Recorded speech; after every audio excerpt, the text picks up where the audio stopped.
নমস্কার, একপাতা গল্পে আপনাদের স্বাগত। আজকে একপাতা গল্পে শুনবেন পঞ্চতন্ত্রের গল্প শশক ও সিংহ। এক বনে ছিল এক সিংহ, তার নাম ভাসুরক। গায়ের জোর অসীম, থাবায় 10টা-5টা পশু মারে, 2টা খায় 3টা ফেলে। এতে বনের পশুকুল প্রায় নিশ্চিহ্ন হওয়ার পথে। তাই সকলে মিলে একদিন গিয়ে বলল, প্রভু, আপনি আমাদের মা, আপনি আমাদের বাপ, আপনি না রক্ষা করলে আমরা বাঁচব কি করে? ভাসুরক অর্ধোন্মিলিত চোখে তাকিয়ে বলল, কি হয়েছে? পশুরা বলল, প্রভু, আপনি রোজ যেভাবে মারছেন তাতে আমাদের বংশরক্ষা করাই যে দায় হয়ে পড়েছে। এভাবে চললে একদিন আপনার আহারের সংকট হবে যে। ভাসুরক বিস্ফোরিত চক্ষে বলল, তাহলে তোরা কি করতে চাস? আমরা ভাবছি প্রতিদিন একটি করে পশু আপনার নিকটে পাঠাবো, আপনি নিশ্চিন্তে বসে খাবেন। তাতে 2টি লাভ, খাবারের জন্য আপনাকে কত কষ্ট করে মরতে হবে না, আর আমাদেরও বংশবৃদ্ধি ঘটবে। শাস্ত্রে বলে না, গয়লা যেমন দুধের জন্যে গাভী ও তার বাছুরের জন্য যত্ন নেয়, তেমনি রাজাকেও খাজনা পেতে হলে রাজ্য ও প্রজাদের দেখভাল করতে হয়। তা না হলে অচিরেই রাজ্য সম্পদশূন্য হয়ে পড়বে যে। মালি যেমন জল দিয়ে অঙ্কুরগুলোকে বাঁচিয়ে রাখে, রাজাকেও তেমনি প্রজাদের বাঁচিয়ে রাখতে হয়। এতে রাজ্যের যেমন শ্রীবৃদ্ধি ঘটে, রাজারও তেমনি সুনাম ছড়িয়ে পড়ে। পশুরা এসব বলে ভয়ে ভয়ে তাকিয়ে আছে ভাসুরকের দিকে, কি বলে তাই ভাবছে। ভাসুরক বলল, প্রস্তাবটা মন্দ নয়, বিনা পরিশ্রমে যদি আহার জোটে তাহলে তো ভালোই। এখন না হয় গায়ে জোর আছে, মেরে ধরে খাচ্ছি, কিন্তু বয়স হলে, তাই এদের প্রস্তাবে রাজি হওয়াই উত্তম। প্রকাশ্যে বলল, তবে তাই হোক, তবে এর ব্যতিক্রম হলে কিন্তু সবকটাকেই মেরে ফেলব, মনে থাকে যেন। পশুরা আচ্ছা বলে চলে গেল। পরদিন থেকে পালা করে একটি করে পশু ভাসুরকের কাছে যায় এবং সে নিশ্চিন্তে বসে খায়। কেউ যায় ইচ্ছায়, কেউ যায় অনিচ্ছায়, যুবা বৃদ্ধ এবং জাত নির্বিশেষে চলতে থাকে। অবশেষে একদিন আসে এক খরগোশের পালা। সে কিছুতেই রাজি নয়, কিন্তু নিয়ম ভাঙলে সকলেরই বিপদ, তাই সবাই মিলে জোর করে তাকে পাঠিয়ে দিল।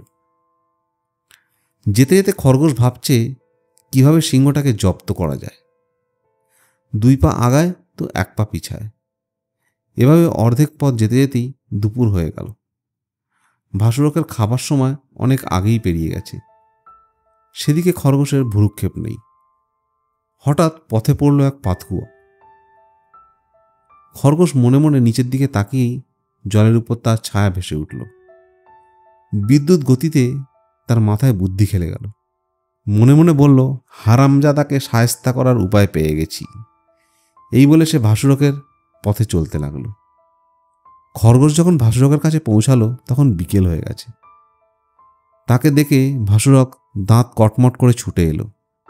খরগোশ হাত জোর করে বলল, প্রভু, আমার কোনো দোষ নেই, আমি ঠিক সময়ে আসছিলাম।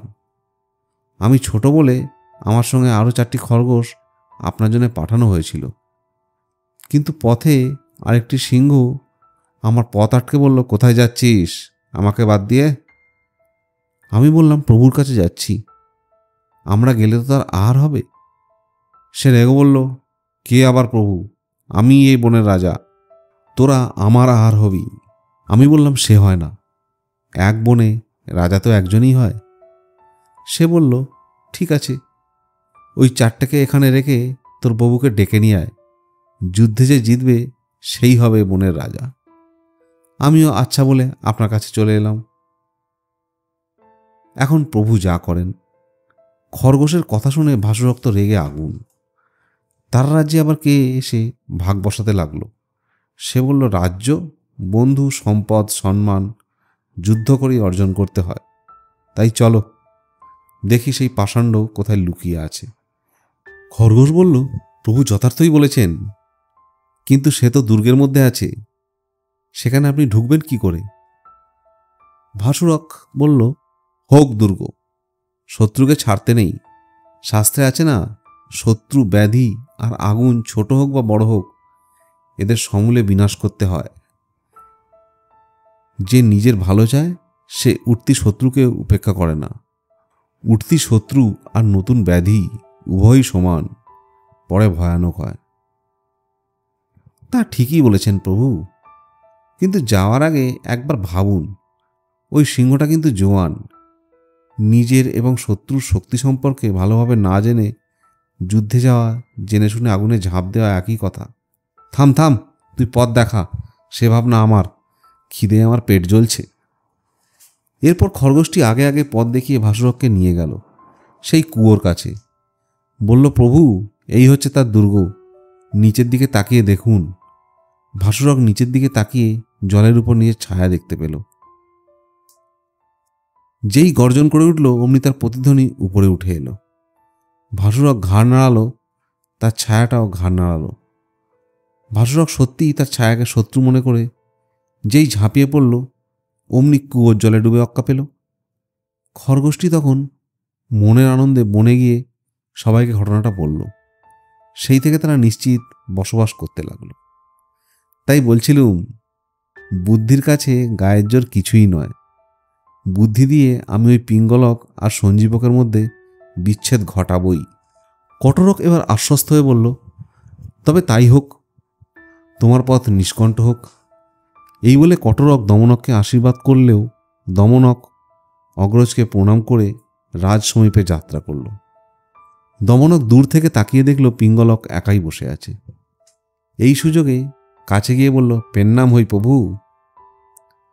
পিঙ্গলক অনেকদিন পরে দমনককে দেখে কিছুটা অনুযোগের সুরে বলল, তুমি এতদিন ছিলে কোথায় বন্ধু?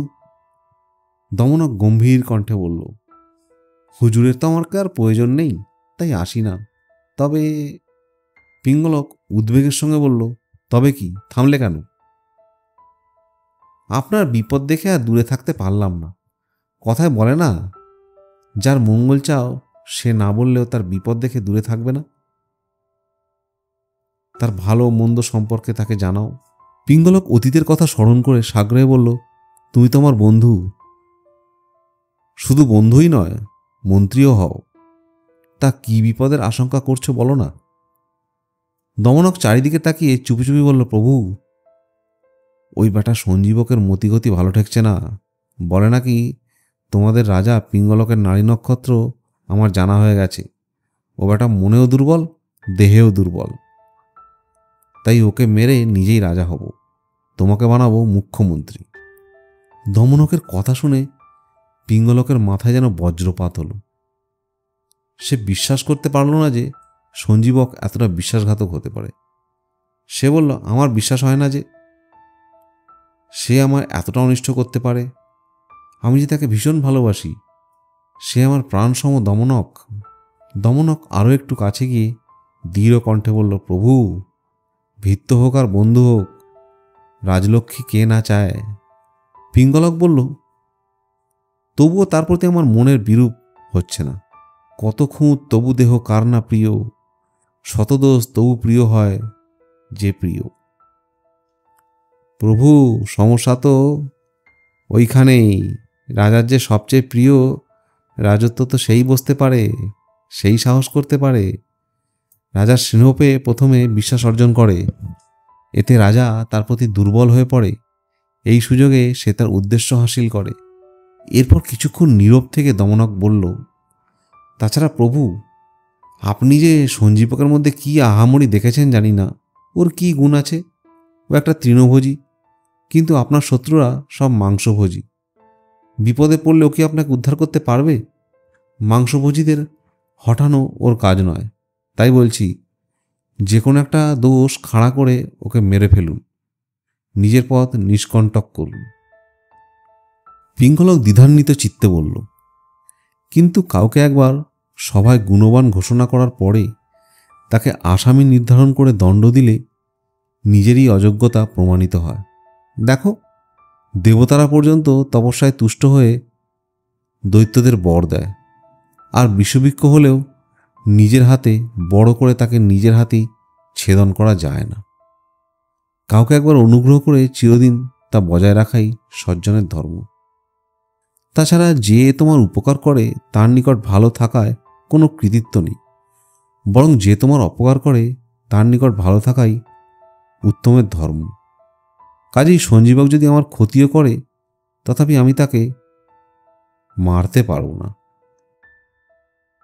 পিঙ্গলকের কথায় দমনক একটু হতাশ হলেও দমবার পাত্র সে নয়। সে আরও একটু জোর গলায় বলল, প্রভু, কিন্তু এটা রাজধর্ম নয়। বিদ্রোহীকে ক্ষমা করা রাজনীতি বিরোধী। শাস্ত্রে বলে, মরি আড়ি পাড়ি যে কৌশলে। দেখুন, অর্থে সমান, সামর্থ্যে সমান, উদ্যোগী, গোপন খবর জেনে এবং রাজত্ব ভাগ বসাতে পারে এমন ভৃত্যকে যে না মারে তার হাতে সেই রাজার নিজেরই মৃত্যু হয়। তাছাড়া লক্ষ্য করেছি যে সঞ্জীবকের সঙ্গে মেশার পর থেকেই আপনার স্বভাবের পরিবর্তন ঘটেছে।